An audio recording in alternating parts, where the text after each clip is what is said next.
Well, hey, what's going on? Nick Kirby here. Welcome into Chatterbox Reds.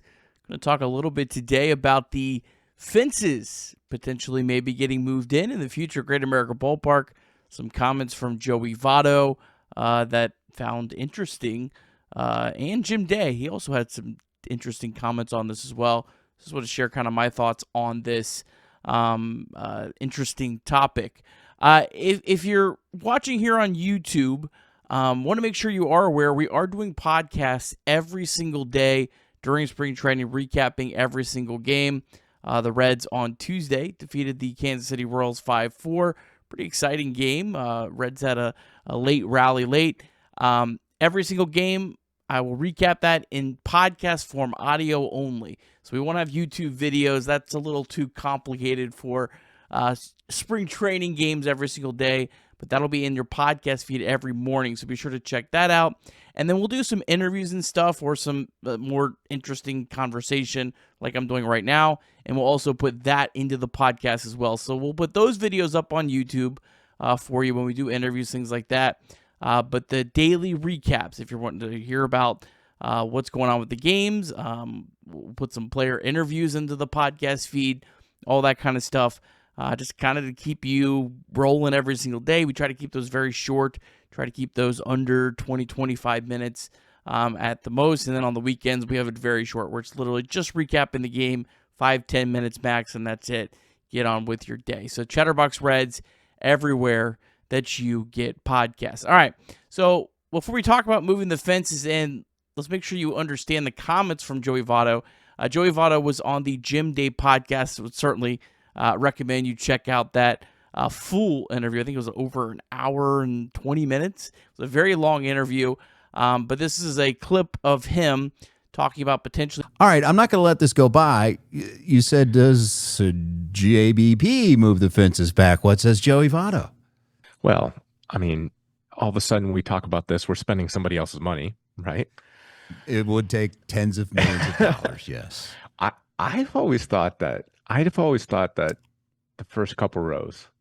I've always thought that first couple rows, like right center, particularly, or the whole. I'm gonna have people not happy at me, not happy, but I think the first couple rows. I'd love to see the ballpark feel a bit more neutral. Yeah, you know, when I played at home, I don't remember because I was always trying to hit the ball the other way, personally.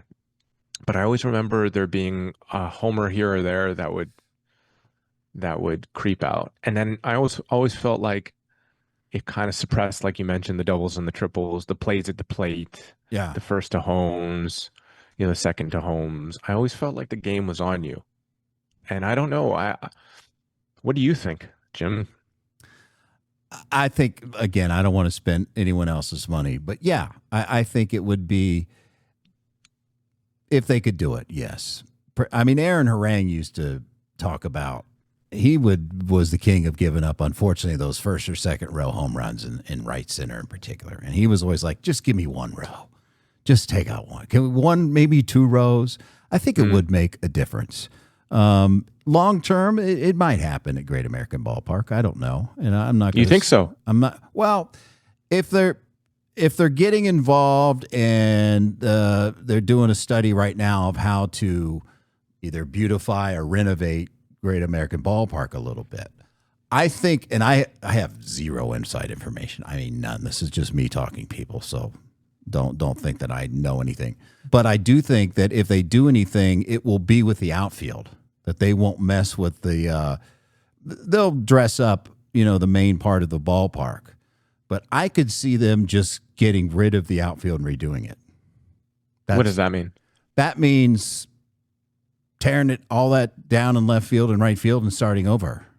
That means for walls included. Walls included, yes. Moving the walls back, maybe making the river a little more prominent. Yeah. So I would think that now the arena's there. So if the arena ever comes down, I think that would be part of it. Again, I'm just speaking off the top of my head. I would think that they would clear out the outfield and that's what they would renovate. How interesting.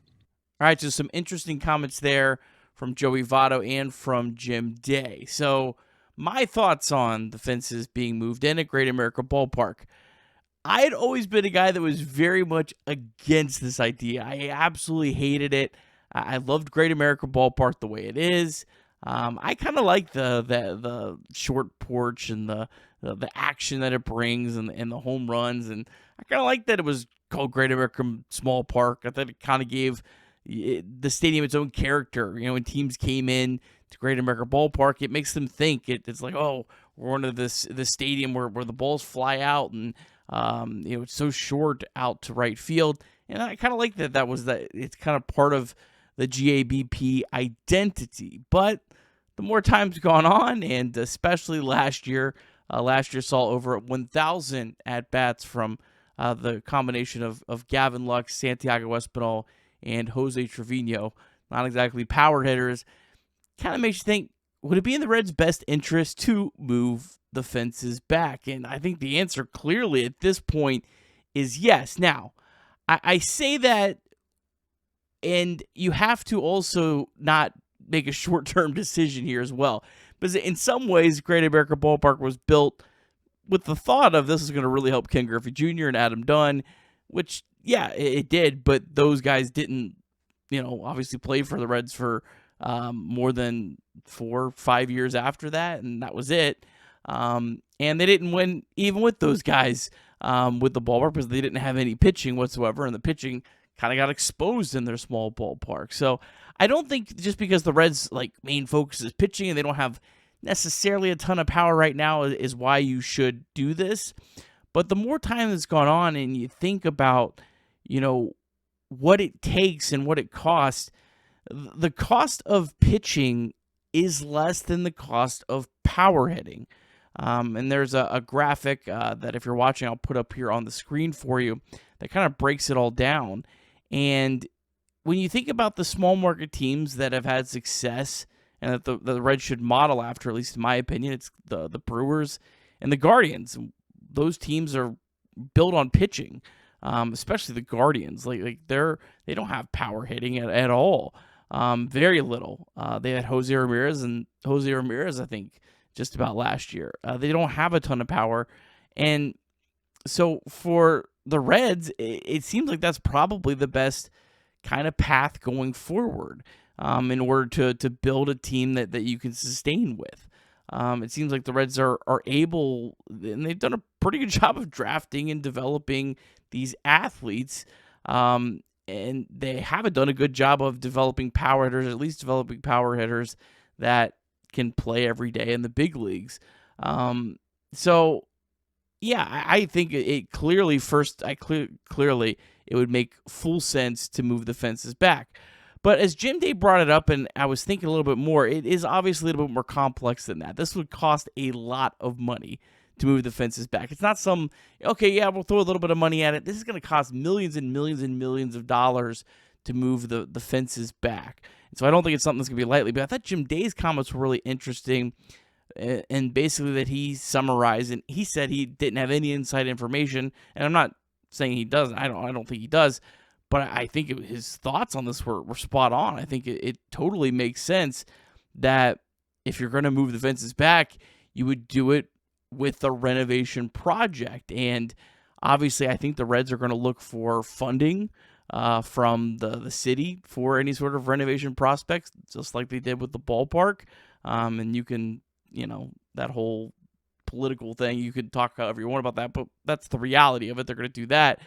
I don't think that the city of Cincinnati is going to pay for the fences to be moved back on their own, but a full renovation, yeah, they probably will. Now, I would say your taxpayer dollars, I don't know what could go to a better place than trying to help the Reds win more games, but that's a whole another side tangent.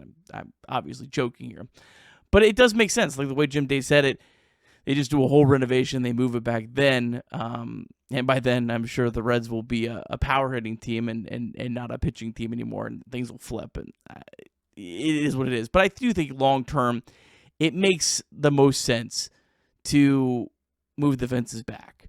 As much as that kind of does pain me a little bit, I've kind of have come to peace that it just feels like the Reds can build a team better with a bigger ballpark. And the one thing that would be fun, it'd be fun to see more triples in Great American Ballpark. that's something we don't see a ton of at Great American Ballpark. Something that doesn't get thought of as much when you're talking about exciting baseball. That is exciting baseball. So they don't do anything crazy and super dramatic, but 2 rows I think makes a big difference. That's a lot of home runs that would alter, and it would change the perspective, I think, on the ballpark. 2, 3, you go 4 rows. It's a totally different ballpark. But I'm curious your thoughts. If you're listening podcast version, let me know your thoughts. Either go on the YouTube and comment on the YouTube video, or let me know on Twitter. Curious your thoughts if you think the Reds should move the fences back or not. And on YouTube, obviously, leave it in the comments. All right. Well, thanks for listening to this video here of Chatterbox Reds. Of course, be sure to check out Chatterbox Reds everywhere you get podcasts. And again, new episodes the morning after every single spring training game, recapping each and every game for your Cincinnati Reds.